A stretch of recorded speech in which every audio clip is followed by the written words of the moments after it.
Bonjour tout le monde, mon nom est Robert Gauthier et puis bienvenue au réseau qui s'appelle Lumière sur la prophétie biblique. Aujourd'hui, on continue dans le prophète Nahum. OK? Maintenant, ici sur l'écran, on voit la leçon particulière, mais il y a plusieurs leçons dans le livre de Nahum. Vraiment, il va y en avoir trois leçons. Mais une vient de Nahum, puis les deux autres viennent du prophète Ésaïe, qui est, pour ainsi dire, contemporain avec Nahum. OK? Alors, il faut mettre les deux ensemble. On va mettre Ésaïe, puis on va mettre Nahum ensemble, puis on va comprendre les trois grandes leçons que les prophètes veulent nous enseigner. OK? Alors, on y va tout doucement. Alors, c'est Nahum, naturellement, le petit prophète Nahum. Puis Nahum, lui, il parle surtout de la ville de Ninive, la grande ville de Ninive, OK? Ninive qui, en passant, est sur le fleuve du Tigre, OK? Alors, il va parler de la destruction de Ninive, qui était la capitale de l'Assyrien. Puis l'Assyrien, vous allez voir, c'est un personnage assez important. Maintenant, on a vu, dans les vidéos précédentes, on a vu aussi le prophète Jonas, OK? Maintenant, les Juifs n'aiment pas beaucoup lire le livre de Jonas. Pour plusieurs raisons, mais une des raisons, c'est que Jonas fait grâce aux nations. Et puis que les nations reçoivent la grâce de Dieu par un prophète d'Israël, ouh, il n'aime pas tellement ça. Alors, on ne lit pas beaucoup le livre de Jonas. Okay? Maintenant, on sait très bien que Jonas avait une mission. Sa mission, c'était d'aller à Ninive, puis d'annoncer que le jugement allait venir. Encore 40 jours, disait-il. Encore 40 jours, et le jugement viendra. Okay? Maintenant, comme je disais, les Juifs n'aiment pas ce livre-là parce que c'est une nation qui est propre juste. Okay, les Juifs sont propres justes.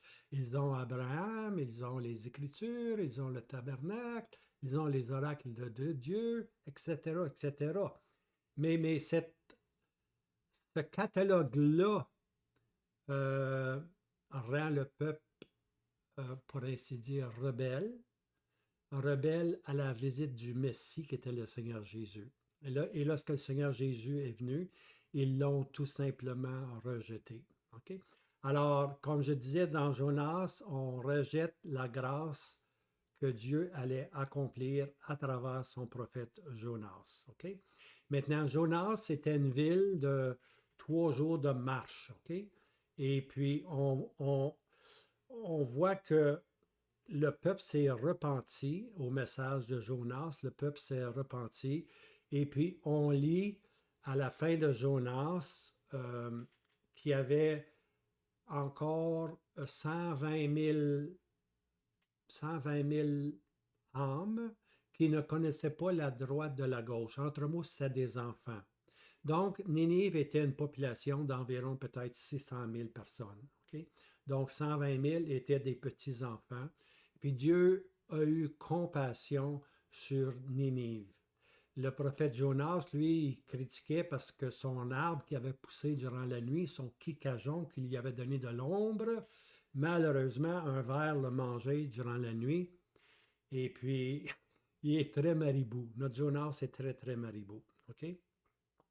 Mais Dieu termine le livre de Jonas en disant « et le bétail ». Donc, on voit ici un aperçu de la compassion de Dieu. Non seulement il pense aux 120 000 qui ne discernent pas la droite de la gauche, mais il est ajouté dans les derniers versets « et le bétail ».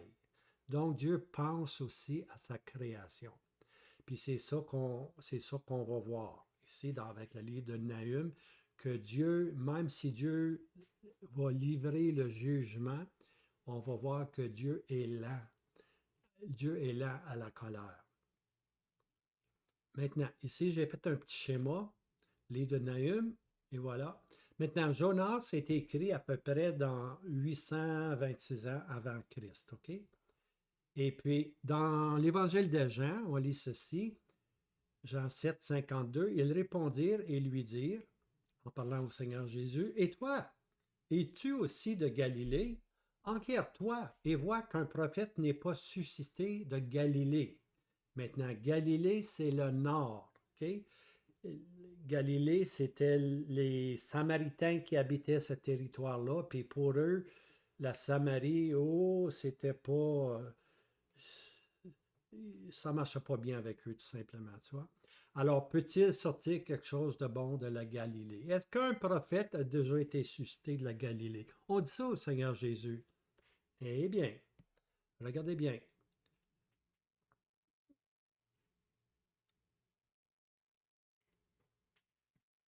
Parce que Jonas, lui, est venu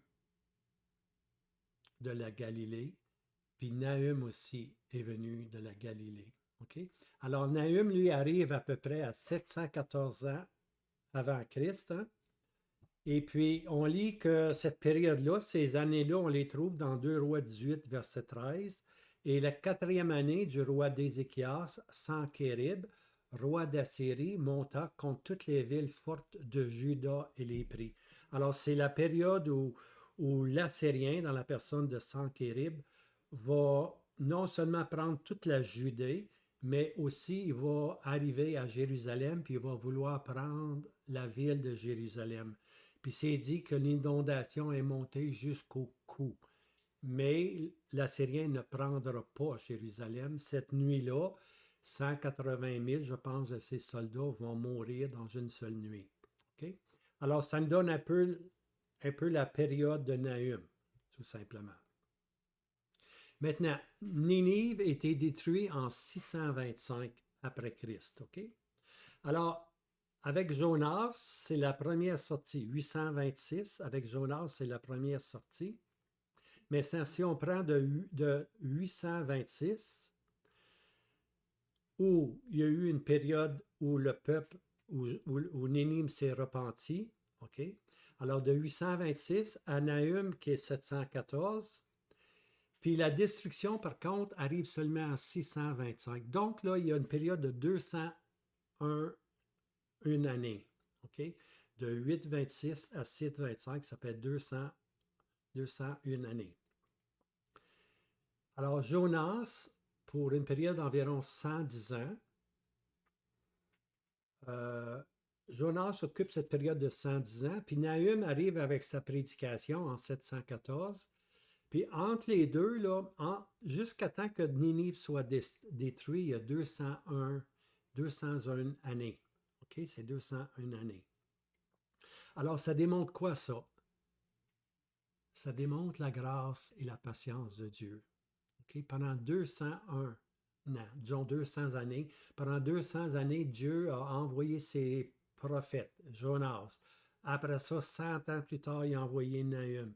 Puis la prophétie de Nahum s'est accomplie seulement en 625, 200 ans plus tard. On voit la grande patience de Dieu. Lorsqu'il est question du jugement, Dieu est patient. Alors, c'est ça que je disais là, 201 ans. Maintenant, la leçon. La leçon qu'on va retirer du prophète Nahum, c'est que Dieu est patient. Mais le jugement vient toujours. Okay?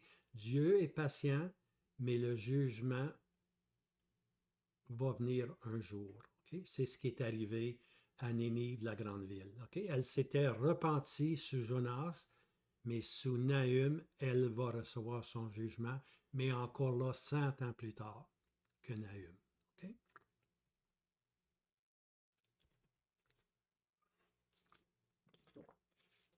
Ça, c'est une leçon, mais il va en avoir 3 leçons, parce que le prophète Ésaïe va nous en donner 2 autres sur l'Assyrien. Mais OK, on s'en vient avec Nahum, on va prendre le chapitre 1. Après ça, à la fin, je vais vous donner les 3 leçons. OK? Nahum 1, l'oracle touchant Nénive, livre de la vision de Nahum, l'El-Koshite. Maintenant, El-Koshite, là, c'est en Galilée. Alors, un prophète peut-il venir de la Galilée? on a rejeté le Seigneur Jésus comme disant que ça, qu'il arrivait de la Galilée, que les Juifs n'avaient pas de prophète qui venait de Galilée. Excusez-moi, il y avait Jonas, puis il y a maintenant Nahum. Il y en avait deux. Alors, Nahum, verset 1, chapitre 1, verset 2, c'est un Dieu jaloux et vengeur que l'Éternel. L'Éternel est vengeur et plein de furie. L'Éternel tire vengeance de ses adversaires et garde sa colère contre ses ennemis. Alors ici, il y a un mot ici important, là, je vais le mettre en jaune ici, là, vengeur, vengeur, l'Éternel tire vengeance. Donc, Dieu est patient, mais vient un temps où les jugements de Dieu doivent venir. Okay? Puis ça va être, c'est pareil pour la ville de Ninive. Dieu était patient pendant 200 ans, mais finalement le jugement est venu. Okay? Est venu sur Ninive, il est venu sur l'Assyrien. Dans la prophétie biblique, il va y avoir un Assyrien futur. Puis lui aussi, Dieu est patient envers lui, mais c'est un Dieu vengeur, n'oublions pas. Dieu est lent à la colère, mais à un moment donné, la colère vient. C'est un Dieu vengeur, tout simplement. Il donne sa colère à ses ennemis. Ça peut prendre du temps, mais ça vient. Hein? Le péché va toujours être jugé, toujours être jugé. Sauf pour nous chrétiens, le péché a été jugé à la croix. Christ a été notre substitut, le juste pour les injustes, afin qu'il nous emmena à Dieu. Okay? Alors nous, on n'a pas à craindre Dieu comme un Dieu vengeur, parce que la colère a été exécutée sur le Seigneur Jésus. Mais pour ceux qui ne croient pas au Seigneur Jésus, soyez certains que Dieu agit soit comme sauveur ou comme juge.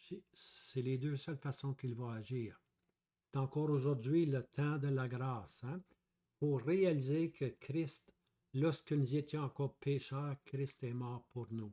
C'est par la foi qu'on peut être sauvé. La foi au Fils de Dieu qui nous a aimés et qui s'est livré lui-même pour nous rendre agréables dans le bien-aimé. Comme chrétiens bien-aimés, on n'a pas à craindre les jugements, on n'a pas à craindre la grande tribulation. Il peut y avoir de la tribulation, on va en avoir. Tous ceux qui veulent vivre pieusement vont avoir de la tribulation, mais ce n'est pas la grande tribulation.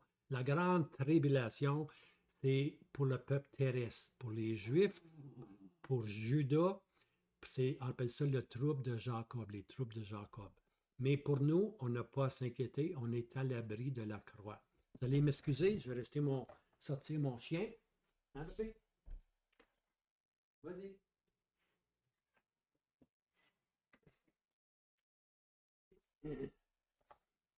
Et le bétail, n'oublions pas le bétail, n'oublions pas le bétail. Alors, on continue. Nahum 1, verset 3. L'Éternel est lent à la colère et grand en puissance. Il ne tiendra nullement le coupable pour innocent. Alors Dieu est quoi?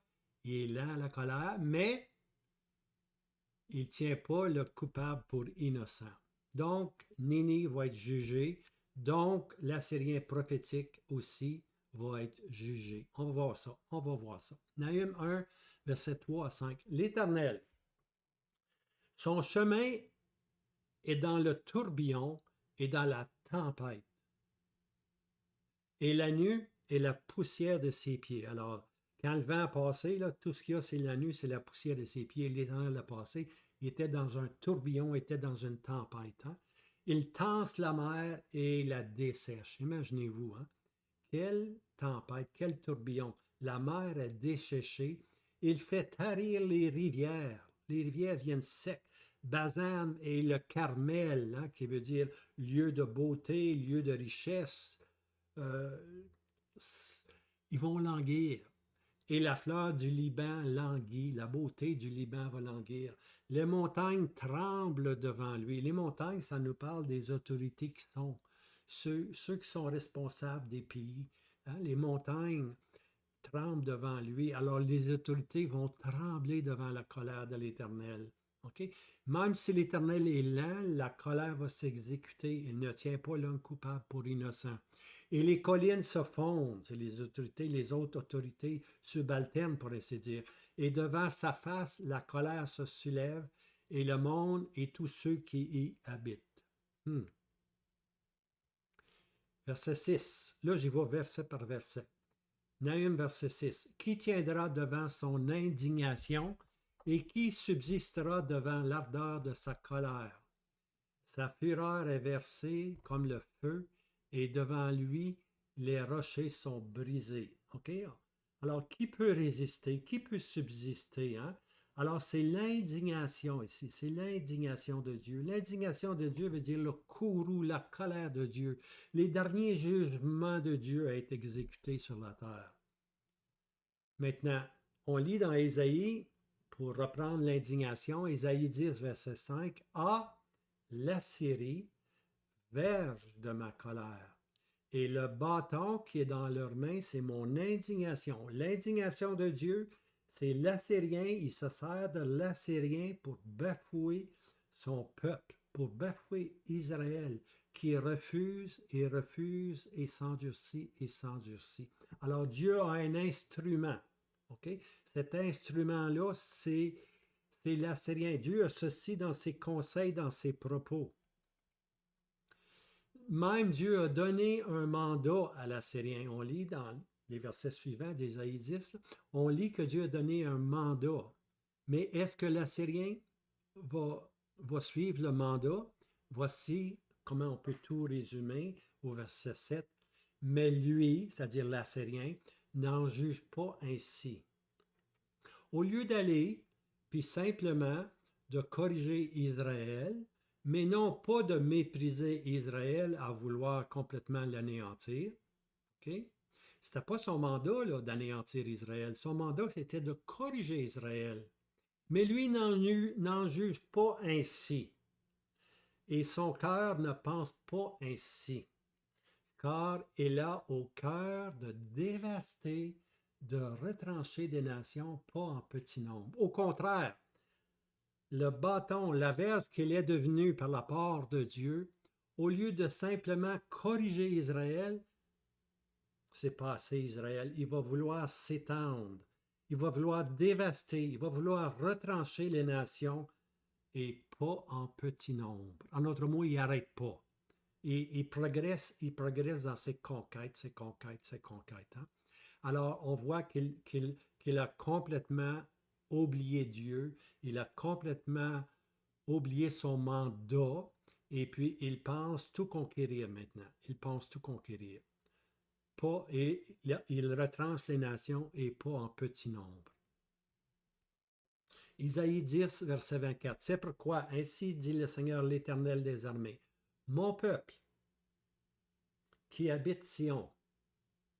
Alors là, mon peuple qui habite Sion, ne crains pas l'Assyrien. Il te frappera avec une verge et lèvera son bâton sur toi à la manière de l'Égypte. Mais Sion ne craint pas l'Éternel. Alors ici, là, on est rendu au verset 24, puis on va voir ce qui va arriver. Premièrement, Israël est retourné dans son pays. Il habite Sion. Puis Dieu lui dit, ne crains pas l'Éternel. Pourquoi? Verset 25, car encore très peu de temps, et l'indignation sera accomplie, et ma colère dans leur destruction. Donc, les jugements de Dieu, l'indignation de Dieu, hein, la consomption décrétée de Dieu, la colère de Dieu, elle va prendre fin. Comment est-ce qu'elle prend fin? Elle prend fin dans la destruction de l'Assyrien ici. C'est comme ça que les jugements de Dieu vont prendre fin. Okay? Lorsque l'Assyrien va être détruit, Dieu va introduire son règne millénaire. Nahum 1, verset 7. L'Éternel est bon, un lieu fort, au jour de la détresse, et il connaît ceux qui se confient en lui. Alors ici, Nahum rassure le peuple que l'Éternel est bon, puis lorsque le jour de la détresse va venir, bienheureux celui qui va se confier en lui. Verset 8. Mais par une inondation débordante, il détruira entièrement son lieu, et les ténèbres poursuivront ses ennemis. Okay? Alors, il va y avoir un jugement, on appelle ça l'inondation qui déborde, l'inondation qui monte jusqu'au cou, l'inondation qui déborde. Il détruira entièrement son lieu et les ténèbres poursuivront ses ennemis. Ninive. Voici maintenant Ninive est sur le fleuve Tigris. OK? Et puis, on a une autre grande ville, un autre grand ennemi qui va s'élever, c'est Babylone. Lui, il est sur le fleuve Euphrate. Maintenant, dans les prochaines vidéos, je vais faire la différence entre les deux. Je vais montrer comment les jugements sont arrivés entre les deux. Mais les deux étaient sur deux rivières, deux fleuves différents. Ça, c'est important. Alors, Ninive sera entièrement détruit. Verset 9, Nahum 1, verset 9. Qu'imaginez-vous contre l'Éternel? Il détruira entièrement. La détresse ne se lèvera pas deux fois. Alors, qu'est-ce que Ninive, qu'est-ce que l'Assyrien a imaginé contre l'Éternel? L'Éternel va arriver puis va la détruire entièrement. Ninive va être entièrement détruit. Entièrement détruit. Et la détresse ne se lèvera pas deux fois. C'est-à-dire que Ninive, la capitale, la ville, ne se lèvera pas deux fois. Okay? D'ailleurs, Ninive a été détruit, puis aujourd'hui, on a la difficulté à trouver tellement il y a des monceaux de villes qui se sont construits sur Ninive, tout simplement. Tu vois, l'histoire, les historiens peuvent vous dire ceci. Okay? Elle ne s'est pas levée une deuxième fois. Okay? La ville. Dans le cas d'Israël, il est dit, Jérémie 4, verset 27, car ainsi dit l'Éternel, tout le pays sera une désolation, mais je ne la détruirai pas entièrement. OK, ça c'est le prophète Jérémie. Puis Jérémie, lui, il parle de la période de Babylone, lorsque le roi de Babylone va venir, tu vois. Dieu dit que Jérusalem va être détruit, mais il va y avoir une désolation, mais ça ne sera pas une désolation, je ne la détruirai pas entièrement. OK, je ne la détruirai pas entièrement. Alors, détruire, la petite note rouge de M. Darby dit détruire entièrement. Littéralement, ça veut dire faire une consomption. OK? Ésaïe 10, verset 23, une consomption décrétée, une indignation. OK? Le courroux de Dieu.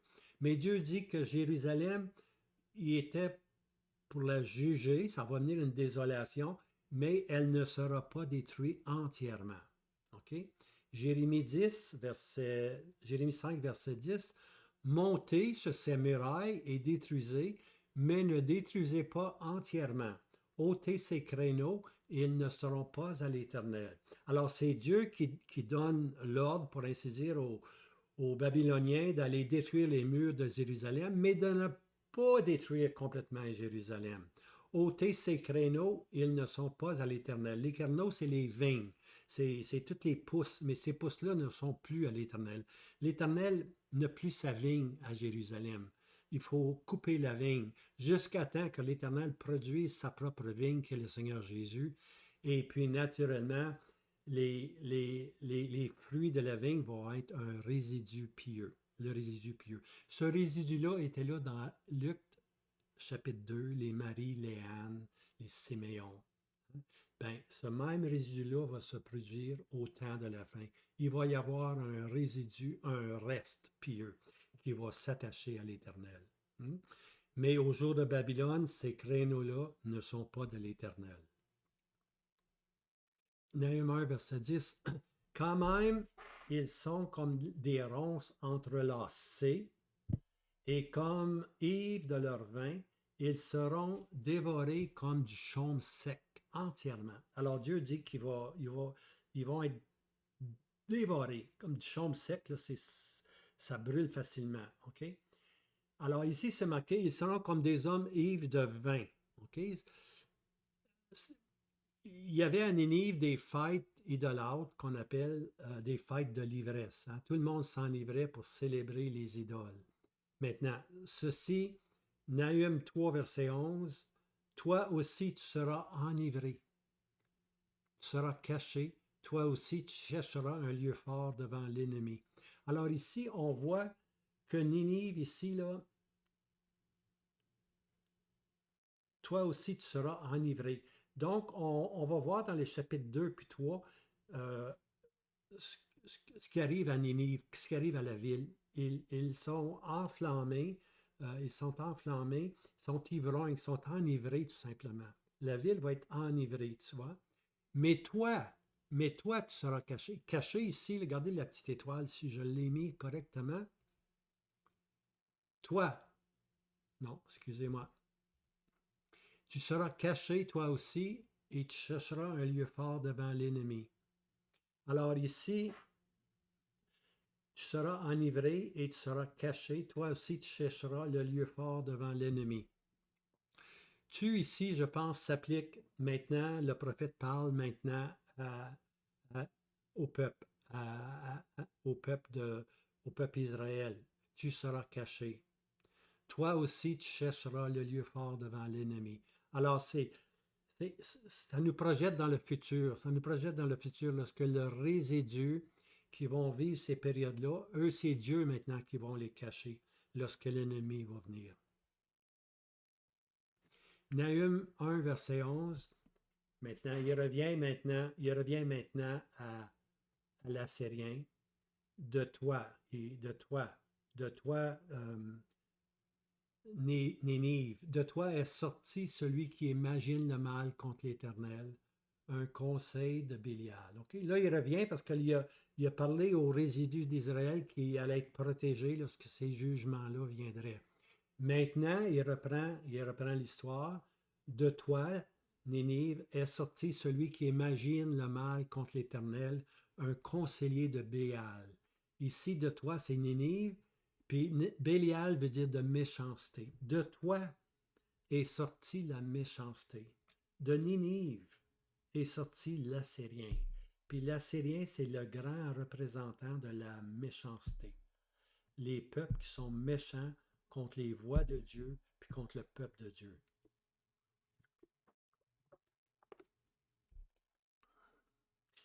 Verset 12. Ainsi dit l'Éternel, qu'ils soient intacts et ainsi nombreux, ils seront retranchés et ne seront plus. Alors, si Nahum pense habiter intact, en sécurité, même s'ils sont nombreux, la grande ville de Ninive, hein, dans le temps de Jonas, c'était 3 jours de marche. Alors, imaginez-vous 200 ans plus tard. Ils seront retranchés et ne seront plus. Alors, Dieu dit encore que Ninive va être retranchée puis que Ninive ne sera plus. Verset 12. Et si je t'ai affligé, je ne t'affligerai plus. Alors ici, naturellement, il va parler encore maintenant de Judas. Si toi, Judas, je t'ai affligé, je ne t'affligerai plus. Okay? C'est une référence, je pense, à l'Assyrien historique qui a affligé Judas. L'Assyrien historique qui est venu, qui a monté jusqu'au cou. Alors Nahum, maintenant, est en train de les encourager, pour ainsi dire. Je ne t'affligerai plus. Ça ne sera pas comme l'Assyrien historique. Oui, il va venir un Assyrien prophétique, mais je vais te mettre à l'abri. C'est à peu près ça qu'il dit ici. Nahum 1, verset 3. Et maintenant, je briserai son joug de dessus toi et je romprai tes liens. Okay? C'est sûr que Nahum ici parle de l'Assyrien historique, mais il faut le voir aussi prophétiquement. Et maintenant, je briserai son joug de dessus toi et je romprai tes liens. C'est que Dieu promet que lorsque l'Assyrien prophétique va venir, ce grand ennemi, lorsqu'il va revenir sur la scène prophétique, Dieu dit qu'il va je briserai son joug de dessus toi et je te libérerai. Hein, Sion va être libéré. Nahum 1, verset 14. L'Éternel a commandé à ton égard, on ne sèmera plus de semences de ton nom. Un autre mot, Ninive, là, n'existera plus. On ne sèmera plus de semences de ton nom.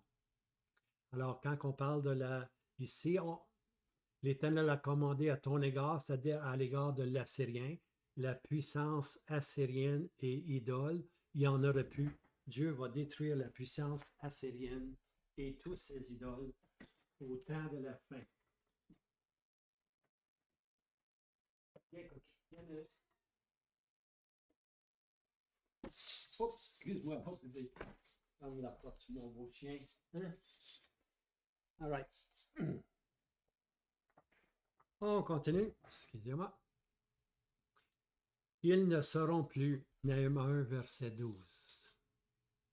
Alors, l'Assyrien ou la puissance assyrienne ne sera plus. C'est vrai au jour que Ninive fut détruit, mais c'est vrai aussi dans la prophétie future. Ils ne seront plus. C'est-à-dire la puissance assyrienne ne sera plus. Je ne dis pas que l'Assyrie ne sera plus là. La puissance assyrienne et ses idoles ne seront plus. On va voir ça avec Isaïe tantôt. On ne sèmera plus de la semence de ton nom. Nahum 1, verset 14. De la maison de ton Dieu, je retrancherai l'image taillée, les idoles, et l'image de fonte, et je préparerai ton sépulcre car tu es vil. Alors Dieu dit qu'il va retrancher l'idolâtrie, puis il va en faire un sépulcre quand tu es vil. Verset 15. Voici sur les montagnes les pieds de celui qui apporte la bonne nouvelle. Il me semble, j'ai déjà lu ça dans les évangiles. Hein? Bienheureux celui qui apporte la bonne nouvelle. Hein? C'est un verset de Nahum. Voici sur les montagnes les pieds de celui qui apporte de bonnes nouvelles. Alors là, on a une bonne nouvelle de celui qui annonce la paix. Naturellement, ça parle du Seigneur Jésus. Judas célèbre tes fêtes, acquitte tes vœux, car le méchant ne sera plus par toi. Il est entièrement retranché. Alors, Judas est appelé maintenant à célébrer ses fêtes, à acquitter ses vœux, car le méchant ne sera plus par toi. Il est entièrement retranché. Donc, l'Assyrien va être entièrement retranché. La puissance assyrienne et tous ses idoles vont être entièrement retranchés. Ceux qui se sont toujours opposés aux voies de Dieu, aux bénédictions du peuple d'Israël, seront tout simplement retranchés. Maintenant, j'arrive maintenant à ma conclusion, qui sont les 3 leçons à retenir. OK? Ça, c'est bien important. Écoutez bien, 3 leçons à retenir. Première leçon. Premièrement, il faut expliquer c'est qui l'Assyrien. Il y a beaucoup de gens qui ne comprennent pas l'Assyrien. D'ailleurs, très peu d'enseignants parlent de l'Assyrien. Mais l'Assyrien, c'est un personnage. Okay? C'est une personne. Mais c'est un personnage mystique. Okay? Parce qu'il y a eu plusieurs rois d'Assyrie. Mais tu mets tous ces rois-là ensemble, là, puis ça devient un personnage qui est mystique. Un personnage qui est représentatif du monde des gentils qui se sont toujours opposés à Dieu et à son peuple Israël. Hein? C'est dans Deutéronome, on lit que Dieu a placé les nations autour d'Israël selon le nombre des fils d'Israël. Je pense que c'est 32. Hein? Dieu a placé, attendez un instant, Deutéronome 32. Je pense qu'il est tellement important ce verset-là, là, je veux faire certain que je ne vous envoie pas en erreur.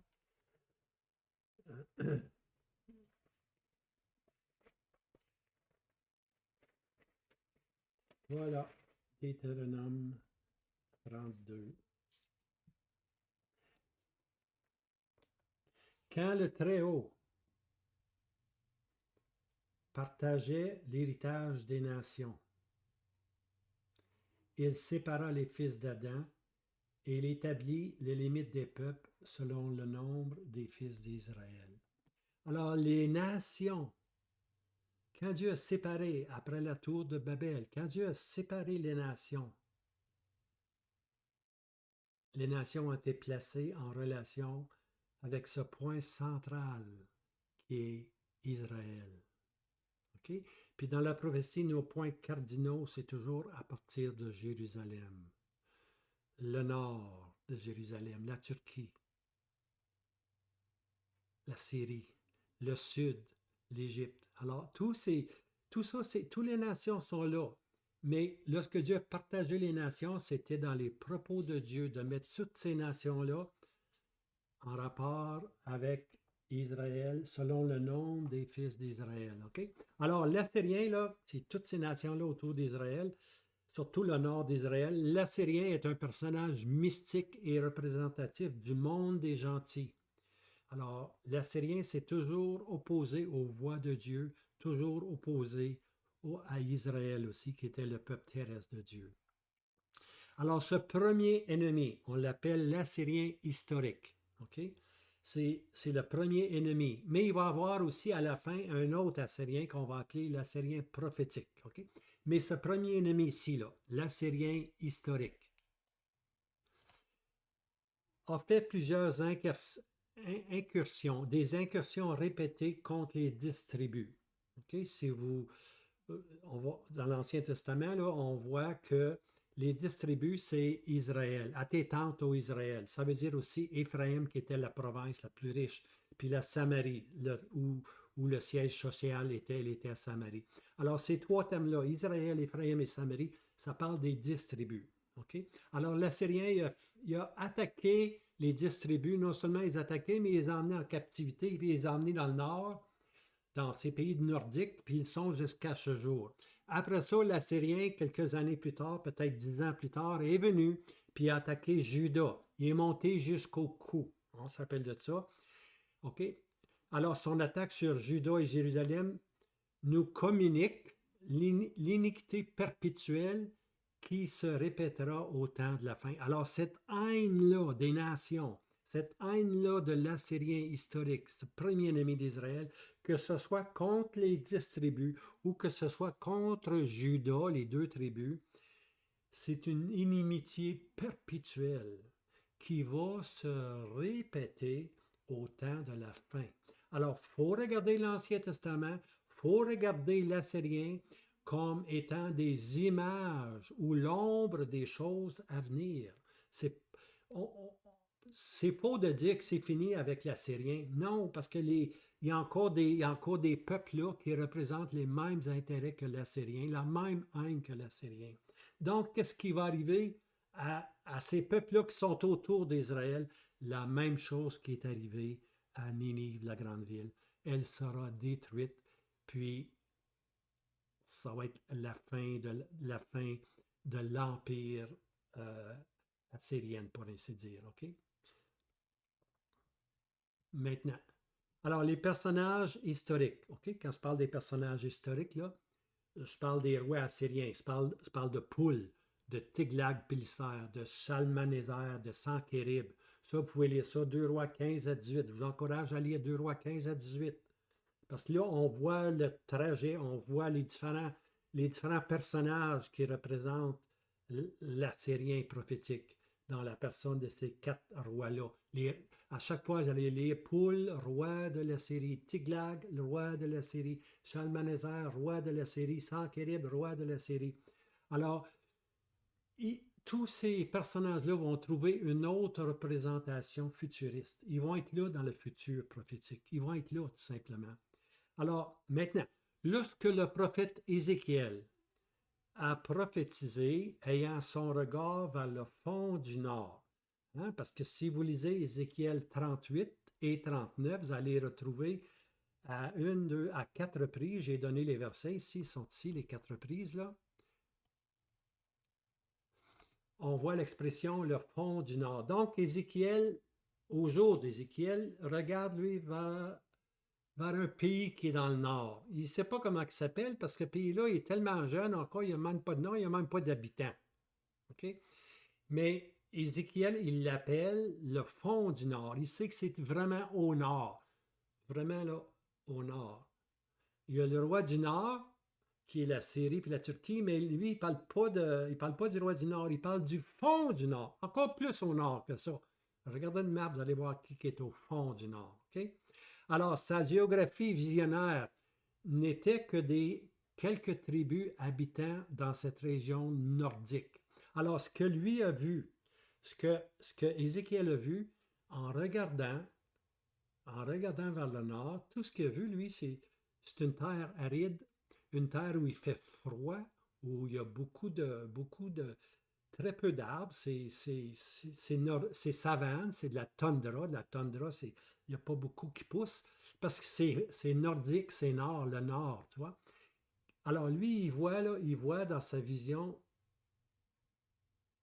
il voit le fond du Nord. Okay? Il ne nomme pas, il ne pouvait pas le nommer. Il ne pouvait pas le nommer. Alors, qui aurait compris et lire la transformation gigantesque de ce territoire-là nordique, maintenant appelé Gog? OK? Gog, ça veut dire prince. OK? Prince, ça veut dire un tsar. OK? Le tsar de quel pays? Du pays de Magog. OK? Le pays de Magog. Puis le Magog, c'est la Russie. Ézéchiel 38, verset 2. Alors, quand Ézéchiel parle, lui, là, quand Ézéchiel parle, il ne voit pas la Russie parce que la Russie n'existe pas. Allez, on est loin dans le temps. Là. Ézéchiel est loin. Puis, on est encore beaucoup de temps à venir. Bien, pas pour l'enlèvement, mais encore pour la prophétie s'accomplir. Il va rester, après l'enlèvement, il va rester à peu près 7 années et quelques jours peut-être. On verra. Ézéchiel 38, verset 2. On lit ceci. Fils d'homme, tourne ta face vers Gog. Okay, Gog veut dire prince, tsar. Le pays de Magog. Il nomme le pays de Magog. Puis là, il décrit le pays de Magog. Puis là, il dit le prince de Roche. Okay, Gog est le prince de Magog. Le prince de qui? Le prince de Roche. C'est la Russie. Le prince de Méchec, qui est Moscou. Okay, dans les termes d'aujourd'hui, c'est Moscou. Puis de Tubal. Tubal, c'est Tobolski, qui est la deuxième ville la plus vieille en Sibérie, qui était l'ancienne capitale historique de la Sibérie. Alors, écoutez là, quand on parle de Gog, on parle d'un roi, on parle d'un prince, on parle d'un tsar. De quel pays? Bien, de la Russie, de Moscou, puis de l'ancienne ville, l'ancienne capitale de la Sibérie. Donc, on a notre territoire là. Okay? Ézéchiel 38, verset 2, nous emmène justement à la Russie. Ce pays au fond du Nord. Le fond du Nord. Okay? Alors, Ézéchiel, après ça, là, on s'en va à Ézéchiel 38, verset 17. Ainsi dit le Seigneur l'Éternel, n'es-tu pas celui dont j'ai parlé dans les jours d'autrefois? Oh, là, ça devient important, là. Là, on a eu... là, le prophète, l'esprit prophétique dit, là, n'es-tu pas celui dont j'ai parlé dans les jours d'autrefois, par mes serviteurs les prophètes d'Israël, qui en ces jours-là, pendant des années, ont prophétisé que je te ferais venir contre eux. Alors, qui est-ce qui va venir contre Israël? De quel pays qui parlait? Les prophètes, les serviteurs, de quel ennemi qui parlaient? Il parlait de Gog, prince de Magog. Il parlait de l'Assyrien historique qui, avec le temps, devient la Russie. La Russie est l'Assyrien prophétique. Elle occupe le territoire au fond du Nord. C'est elle, la Russie, qui soutient le roi du Nord. Le roi du Nord, Daniel nous dit, il est fort, chapitre 8, n'est pas par sa propre force. Alors le roi du Nord, c'est la Turquie, c'est la Syrie. Mais si ces pays-là sont forts, c'est qu'il y a un autre pays dans le background, dans l'arrière-plan, qui les soutient militairement, financièrement. Okay? Alors n'es-tu pas celui?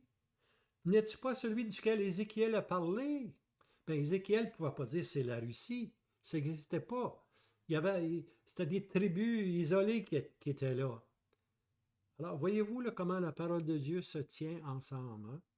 Alors, Dieu, ici, pendant des années, ont prophétisé que je te ferais venir sur eux. Les prophètes, mes serviteurs, ont parlé de qui?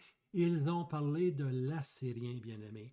L'Assyrien qui, au temps de la fin, allait venir sur Israël, sur Sion. Hein? Puis on lit dans Zacharie 2 que Jérusalem sera prise. La moitié de la ville ira en captivité. C'est encore à venir, ça. La moitié de la ville sera en captivité. Les femmes seront violées. Imaginez-vous. Si vous connaissez, on va le voir dans le chapitre 2 et 3, si on peut un peu comprendre le caractère haineux, cruel de l'Assyrien, comment ils étaient cruels, vous allez comprendre que les femmes vont être violées au temps de la fin, les femmes juives qui sont à Jérusalem. Alors, ici, on comprend que je te ferai venir sur eux que le prophète avait en vue l'Assyrien futur, l'Assyrien prophétique. Alors, ces versets-là qu'on vient de lire, là, deviennent l'ombre des choses à venir. Ils attestent, ou sont la preuve, si on peut dire, des retrouvailles de ce type mystique, de ce type représentatif qu'est l'Assyrien, qui était le premier ennemi. Ce type-là qui a toujours refusé les droits de Dieu, qui a toujours méprisé le peuple de Dieu, eh bien, il va vouloir reprendre. Okay? Il va être présent encore dans un territoire au nord, au fond du nord. Il va être là. Et puis, il va être connu, lui, comme l'Assyrien prophétique. Okay? Ce représentant mystique va être la Russie. La Russie va avoir son tsar. Puis je ne pense pas que c'est M. Poutine. C'est le président Poutine. Ça va être un autre. Il faut aller plus loin. Il faut aller plus loin, bien-aimé. Il faut vraiment aller plus loin. On essaye de faire de la prophétie avec ce qui existe. Premièrement, la prophétie, là, il faut premièrement que l'Église parte. Après ça, la prophétie va recommencer. Mais essayons pas d'y lire des choses, tu vois. On peut voir certains événements, mais il faut se fier à la parole de Dieu, tout simplement. Il faut s'appuyer sur la parole de Dieu. On ne comprend pas, mais la foi comprend, elle. La foi croit Dieu. Hein? La foi croit Dieu. Alors, la première leçon de Nahum, versets 1 à 3, est que l'Éternel tire vengeance sur ses adversaires. L'Éternel est lent à la colère. Alors ça, c'est une des leçons. L'Éternel est lent à la colère, mais la colère va venir sûrement. Okay? Mais l'Éternel est lent à la colère. Ça a pris 200 années. Il a fallu que Jonas vienne, il a fallu que Nahum vienne. Il se passe 200 ans avant que Ninive soit détruit. Ça, c'est la première leçon. Maintenant, les deux autres leçons vont venir d'un prophète qu'on appelle Ésaïe. Okay? Alors, le prophète Ésaïe, lui, a vécu au jour du roi Ézéchias. On lit dans Ésaïe 1, verset 1, là, les différents rois, puis le roi Ézéchias est mentionné. Maintenant, avec Ézéchias, on a connu l'invasion assyrienne sur les 10 tribus, puis 10 ans plus tard, Sanchérib qui vient, lui, c'est l'invasion maintenant de la Judée, puis finalement, il se rend à Jérusalem, mais il va arrêter au cou. Okay? Il va être arrêté au cou. Tous ces hommes vont mourir durant la nuit, 180 000. On lit ça dans 2 Rois 18. Okay? Maintenant, écoutons la parole prophétique de ce grand prophète qui vient complémenter le message du petit prophète Nahum. Okay? Écoutez bien. Parce que là, on va avoir 2 autres leçons sur l'historique de l'Assyrien. Tenez-vous bien. La deuxième leçon, c'est qu'un étang de feu est réservé pour l'Assyrien. Okay? Dieu a réservé l'étang de feu pour ce personnage mystique, mais qui va être un vrai tsar, un vrai personnage, puis ce personnage-là va être jeté vivant dans l'étang de feu. Regardez bien. Isaïe 10 qui nous enseigne ça. Car par la voix de l'Éternel, Assur, qui veut dire l'Assyrien, okay, l'Assyrien sera renversé. Il le frappera de sa verge. Dieu va le frapper de sa verge. Et partout où passera le bâton ordonné de l'Éternel. C'est l'Éternel maintenant qui a le bâton. Avant, l'Assyrien avait le bâton. Mais l'indignation est arrivée, c'est l'Éternel maintenant qui a le bâton. Le bâton ordonné de l'Éternel va s'apaisantir celui qui prenait les nations en grand nombre, qui voulait tout le temps s'agrandir, s'élargir, qui a outrepassé le contrat que Dieu lui avait donné. Maintenant, Dieu lui prend le bâton et puis il va le détruire. Et lorsqu'il va détruire l'Assyrien, ce sera avec des tambourins et des harpes. Ça, c'est qui ça? Ça, c'est le résidu d'Israël avec des tambourins, puis des harpes, puis de la joie. Il va y avoir de la joie. Hein? Et par des batailles tumultueuses, il lui fera la guerre. Alors l'Éternel va faire la guerre à l'Assyrien, tandis qu'Israël va se réjouir, lui. Maintenant, voici le verset 23. Car Tophet, est préparé depuis longtemps. Pour le roi aussi, il est préparé. Alors ça, c'est important ici. Pour le roi aussi, il est préparé. Okay? Il l'a fait profond et large. Son bûcher est du feu et beaucoup de bois. Le souffle de l'Éternel, comme un torrent de souffle, l'allume. Alors ça, c'est l'étang de feu. Okay? Tophet, c'est l'étang de feu. Okay? Mais l'étang de feu est préparé pour qui? Elle est préparée depuis longtemps pour Assur, pour l'Assyrien. C'est depuis longtemps qu'elle est préparée, là. Depuis longtemps. Mais on a une autre instruction aussi. Pour le roi aussi, il est préparé. Pour le roi aussi. Ça, c'est le faux roi en Israël. Alors, non seulement Tophas, ou non seulement l'étang de feu est préparé pour l'Assyrien, mais il est aussi préparé pour le faux roi en Israël, l'Antichrist qui est en Israël, le faux prophète, le faux roi. Il est appelé le roi. Il est aussi préparé pour lui. Donc ici, Isaïe nous annonce que ce faux roi en Israël, l'Antichrist, va être jeté lui aussi dans les temps de feu. OK? Alors ça, on trouve ça dans Ésaïe 30, verset 31 à 33. Mais pas seulement là. Voici un autre verset maintenant. L'étang de feu sera pour trois personnages prophétiques. L'Assyrien, premièrement, c'est l'Assyrien. Tophet a été préparé depuis longtemps. L'étang de feu attend l'Assyrien. Okay? On a lu ça dans Isaïe 30, verset 33, que Assur sera renversé. L'Assyrien va être détruit. Pour le roi aussi, il est préparé. Pour le roi aussi, on a dit que c'est le faux roi en Israël. Okay? Faux roi en Israël. Alors, l'Assyrien, l'étang de feu attend l'Assyrien. Maintenant, on s'en va dans l'Apocalypse 19, verset 20. Et la bête fut prise. Alors ici, on a un deuxième personnage, la bête, qui est l'Empire romain reconstitué. Est-ce que Dieu a oublié ce que les Romains ont fait au Christ? Pensez-vous que Dieu a juste passé un linge là-dessus? Puis non! La colère de Dieu, la justice de Dieu va s'accomplir. Il faut que l'Empire romain reprenne vie. C'est elle la bête.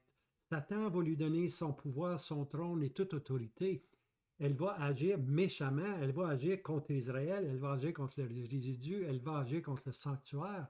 La bête, pour quelque temps, elle fait une entente, mais au milieu de la semaine, au milieu des 7 ans, elle brise l'entente. Et puis le lieu de culte devient son lieu pour la bête d'être adorée, puis pour le faux prophète d'être adoré.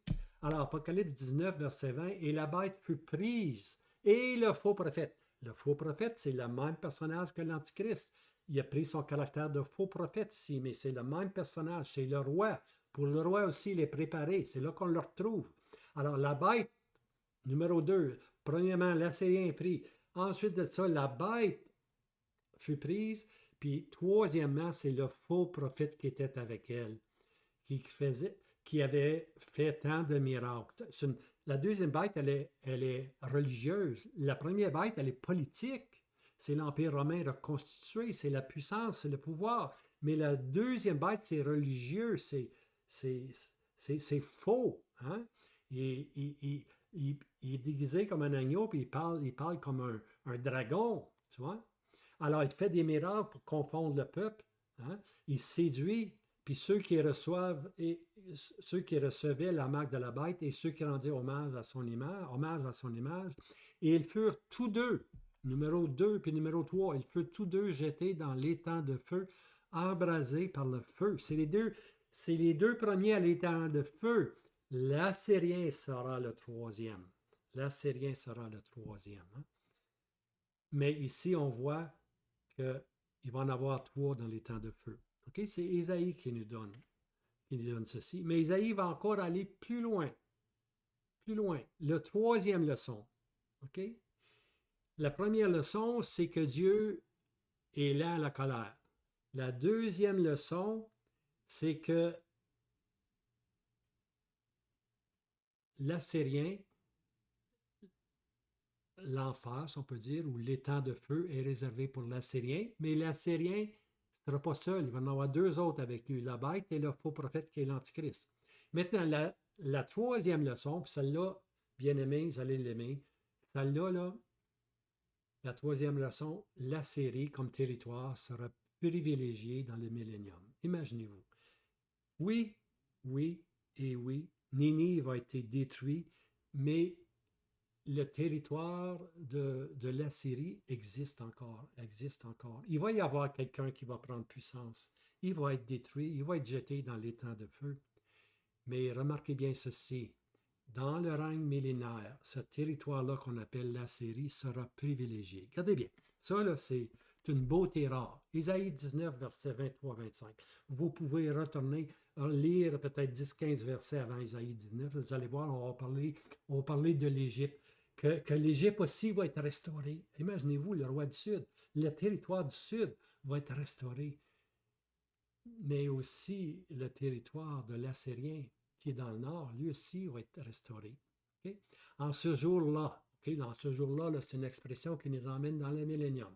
En ce jour-là, il y aura un chemin battu de l'Égypte à la Syrie. J'ai mentionné dans les versets précédents, l'Égypte est restaurée, l'Égypte est bénie, puis il y a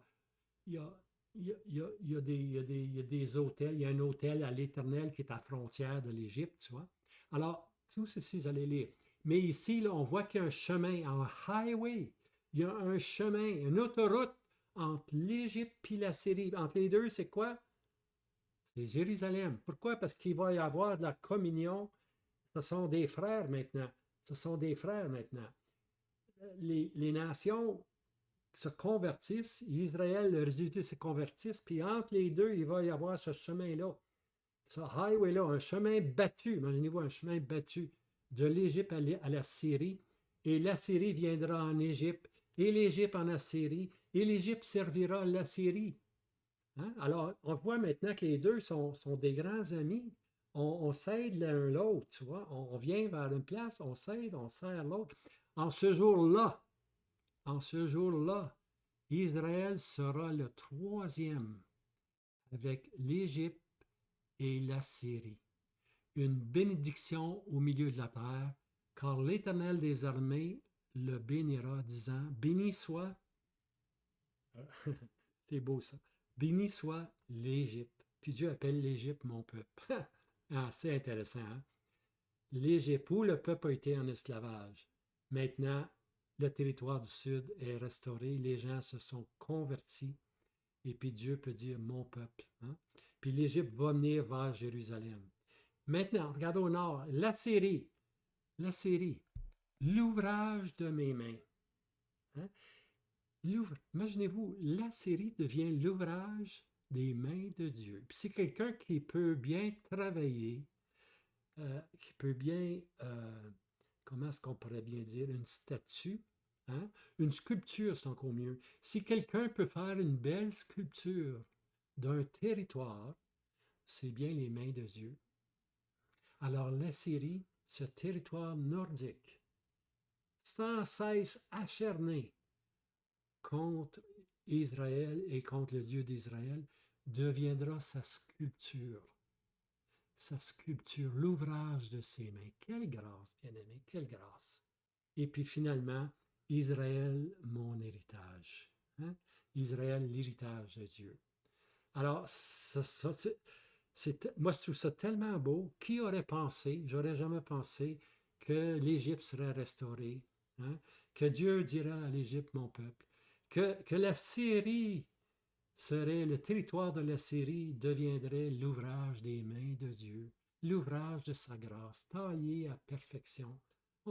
On ne cessera pas de s'émerveiller de la grâce de Dieu, bien-aimé. On ne cessera pas de s'émerveiller de la grâce de Dieu. Et nous sommes dans la vraie grâce de Dieu, parce qu'on est en Christ. On est dans le Christ Jésus, notre Sauveur. Et puis finalement, Israël, mon héritage. Hein? Ça, là, c'est le trio du millénium, le trio millénaire. L'Égypte, la Syrie et puis Israël. Qui aurait dit ceci? Qui aurait dit cela? Hein? Personne, personne. Mais la grâce de Dieu surpasse l'intelligence et la compréhension de l'homme. Hein? Et puis, ça termine le chapitre 1. Et puis maintenant, on va voir à venir Nahum, chapitre 2. Alors, quelle grande leçon, hein? Dieu est là, la patience. Hein? Puis Dieu a réservé les temps de feu pour l'Assyrien. Puis Dieu prend le territoire de l'Assyrie, puis en fait l'ouvrage de sa main. Puis entre l'Égypte, puis entre l'Assyrie se situe justement Israël, pour ainsi dire. Hein? Il va y avoir trois grandes métropoles. Une en Égypte. Il va y avoir une autre grande entrepole,